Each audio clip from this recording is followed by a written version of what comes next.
The NMAA knows that community support is a major factor in bringing an impactful and meaningful experience to our student athletes each year.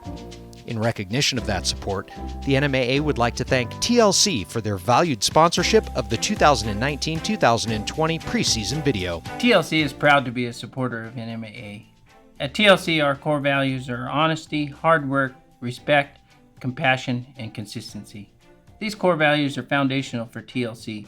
They're also foundational for sportsmanship. High school athletics creates an avenue to learn work ethic, to learn how to win and lose, and growing a connection between your family and your community. Your participation in high school athletics helps to build the foundation for the rest of your life. Hi, I'm JP Murrieta with the New Mexico Activities Association. We look forward to competitive games and some fantastic highlights.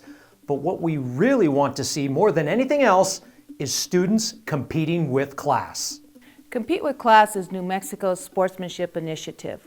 Approximately 5 years ago, we had a group of people, athletic directors, administrators, student athletes, coaches, and what we did is we designed a curriculum for New Mexico.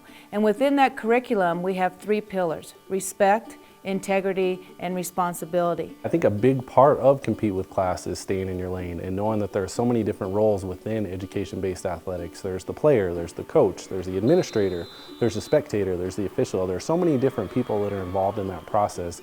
And if everyone just does their part and stays in their lane and remembers to keep Compete with Class in their lane, they're going to be successful in supporting that sportsmanship initiative. New Mexico has a long list of successful student athletes. We've even seen some reach the highest level of competition, like World Series champion Blake Swihart. As a little kid, you watch World Series every year growing up, and you never really think that it could be possible, but then it's something like you always dream about. Stanford graduate and 4-time winner on the PGA Tour, Nota Begay. Young Native American kid from New Mexico achieves anything beyond his wildest dreams. Michigan tight end and Pittsburgh Steelers draft pick, Zach Gentry. There's nothing like playing at Wilson Stadium at nighttime. It sounds funny because I played at the Big House and I'm going to be playing in Pittsburgh, but I mean, there's nothing really like it. Friday night jitters and just so many memorable games for me, and yeah, definitely was some of the funner times I think I'll ever have in football. NFL Hall of Famer Brian Urlacher. If you would asked me when I started playing if I thought I could end up there, I would have told you heck no. But to end up there and be enshrined in Canton forever is pretty awesome. One reason they all succeeded was because they knew the importance of competing with class.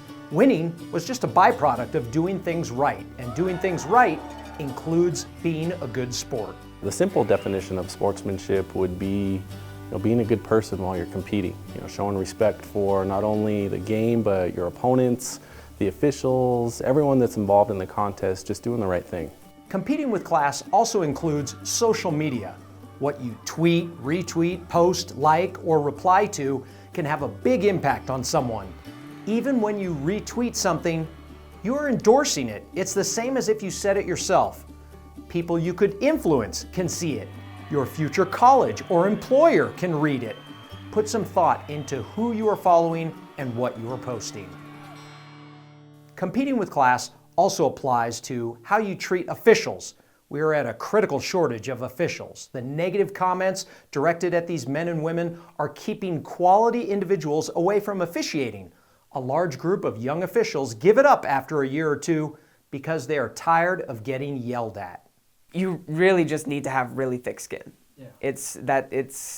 It's kind of that throw you to the wolves feeling. I've seen a lot of changes in fan behavior. I think what I've really noticed is just respect has changed. I don't know if it's, parents trying to live their life through their kids, it's an inflection on them if their kid's not playing well and the calls don't go their way. But I do think some of the parents need to get it in perspective. It forces those with talent and those that really want to be an official to stop, because it just feels like it's not worth it. It's hard to tell adults what to do, especially when it's directly or indirectly related to their children, right? But we remind them who they represent, obviously themselves. That doesn't go very far at times. But when we tell them, hey, you do represent your child, you represent our program and our school, and I would appreciate you guys representing us in a classy way, the best way possible. You know, I've been on the floor when fans are just being very abusive to referees and sometimes coaches and even some cases players.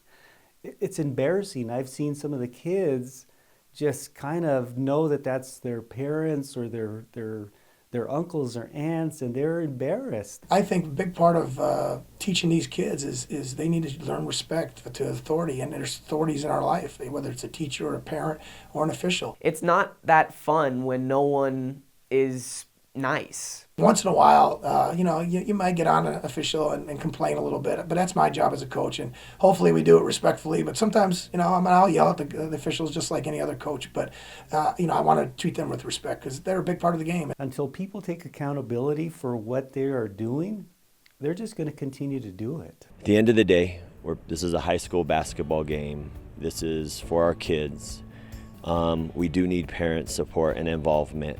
We do need our officiating crew to be the best that they can be, just like we expect our coaches and our players to be. And by yelling at people, I don't think that's really going to help. It's just a game. Let your kids have fun, let them play, and allow them to learn the game. I always tell the kids, everybody makes mistakes, coaches, players, and officials, and we just got to understand that and move forward every time. We need to all do better. Not care less, but figure out a way to care better. This last year, we've had to have games without fans in the stands. We've had to eject a lot of parents. We've had to have kids stay out not only one game when they're ejected, but 2 or 3 when there's some battery that has taken place. We've had kids having to meet in my office. We've had parents having to come in my office, and let's just talk about what are we doing? And I think that's where we want to improve is what are we doing to support the student athletes? And whatever you do in the stands, whatever you do on the sidelines, let's make sure you know that it is the game for the student athletes. It's not about us, it's about them. Coaches, lead by example. Give your players a map of good sportsmanship to follow. Players, you are role models to others. Compete with class and follow the values of respect, integrity, and responsibility. Parents and fans, keep it in perspective. We all want to create student athletes who have good moral character. Let's build a positive environment for them to bring out their best. Good luck to all of you in the 2019-2020 school year.